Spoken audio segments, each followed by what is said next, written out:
I'm a senior China researcher for Human Rights Watch. On my left is the director of the film, Jason Loftus.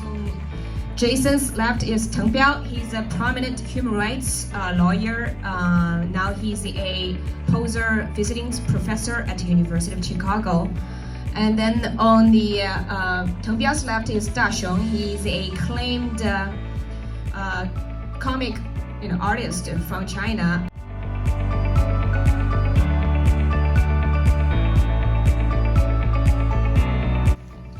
Yeah, so we were making a Kung Fu narrative video game a few years ago, and it featured a lot of hand-drawn comic book art. And we heard about this artist who was living in New York at the time, Da Xiong, and he'd drawn for Louis Cha, who's a big Kung Fu novelist in China. What's his Chinese name? Jinyong? Is it Jinya, right? And he'd obviously Justice League and Star Wars. So we're like, what an amazing talent, and he has a cultural background, so we invited him to come up and work with us on this video game. And working with him, we got to know about his story. He comes from the same hometown as my wife and filmmaking partner, Masha Loftus. So it was a combination of, this remarkable story connected with Da Xiong's really evocative storytelling through illustration, and we thought this would be a very unique way to tell the story.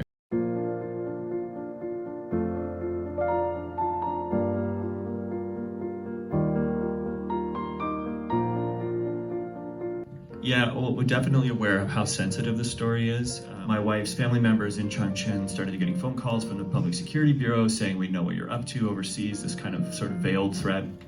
So, we sensed that, it really starts to hit home then. And obviously, we're in the safety of North America, but you can imagine what it's like for people inside China. But I think what kept us going is seeing these people who'd obviously endured so much more. These people they lost their freedom, in some cases, risked their lives even, just to be able to speak up. And so when you see that, it's inspiring. And I feel that, with the relative freedom, the freedom that we have here and the opportunity, we should still tell these stories. They're important to tell, regardless of the potential consequences.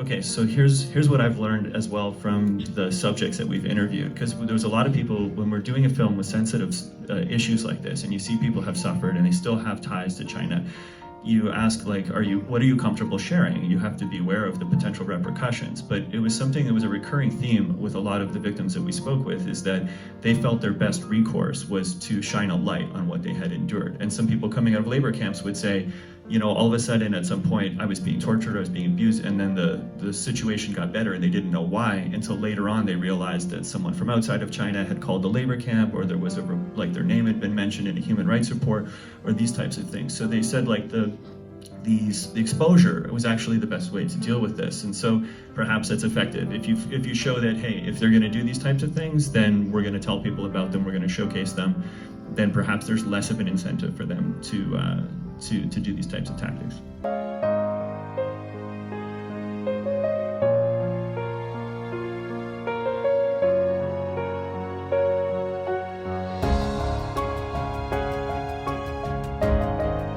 我觉得中国对法轮功的迫害呢，他就是想让你屈服，包括现在对上海的封城，包括对北京的封城，他所有的一切的迫害就是让你服从他，服从党的那个中国共产党的这种领导。中国共产党的统治呢，就是欺骗这个中国老百姓，给他们传达一种错误的信息，包括像乌克兰和俄罗斯的战争，他认为是乌克兰是那个敌对的，俄罗斯是正义的。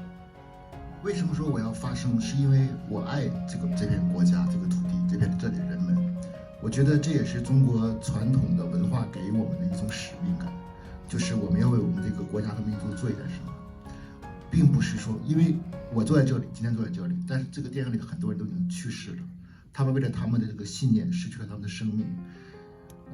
我不能不做，我不能忘记他们的那些所作所为，而在今天这个里去享受我们这个岁月静好。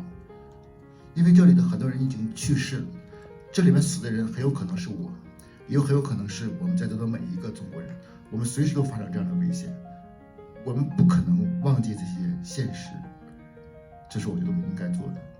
恰恰是因为他们这些人的死，这些人的牺牲，才表面上维持着那种岁月静好的这种环境。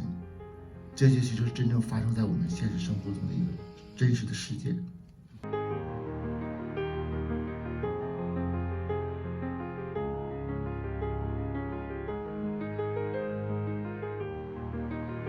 Yeah, this stretched over like 5 or 6 years. Actually, is David Saint Amand here? Or David's right there. Okay, so this is David's premiere for the film, but David's our animation director. So he's worked with Dashong to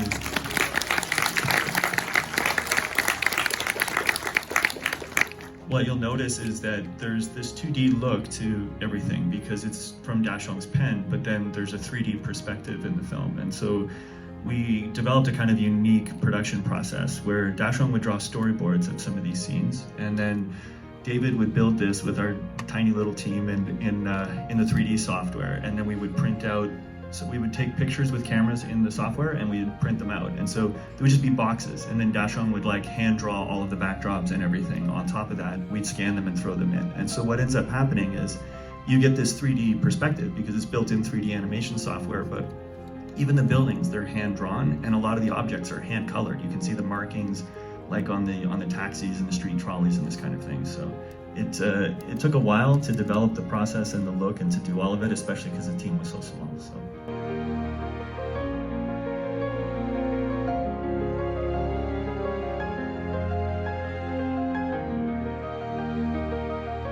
Sit here. I think yeah, sit here.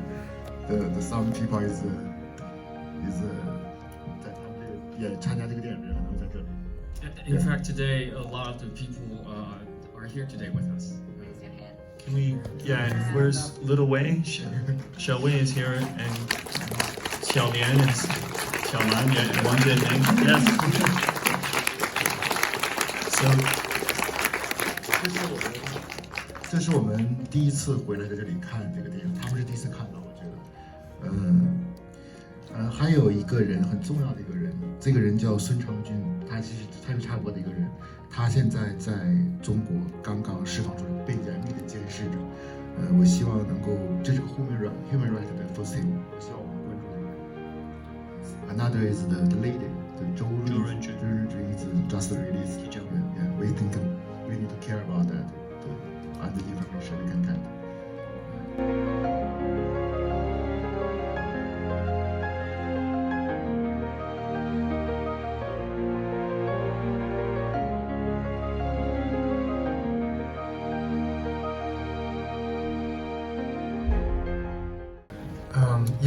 Since Xi Jinping came to power in 2012-2013, the human rights situation in China has been deteriorating very sharply. According to Minghui, the Falun Gong website, since 1999, when Falun Gong was persecuted, more than 4,700 people, Falun Gong people, have been tortured to death.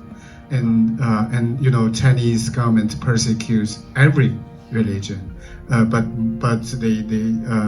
some religions are persecuted more than others, like Falun Gong and the Uyghur Muslim, and Tibetan Buddhism are mostly persecuted more brutal than other religions.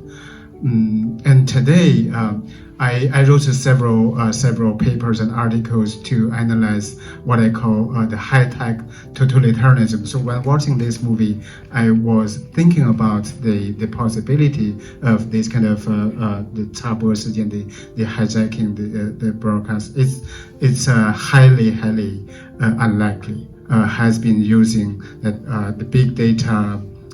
The social media, the AI, artificial intelligence, all kinds of like facial recognition.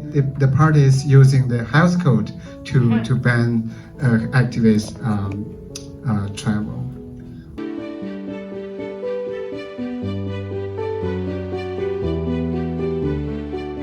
So let's give the last round of applause to the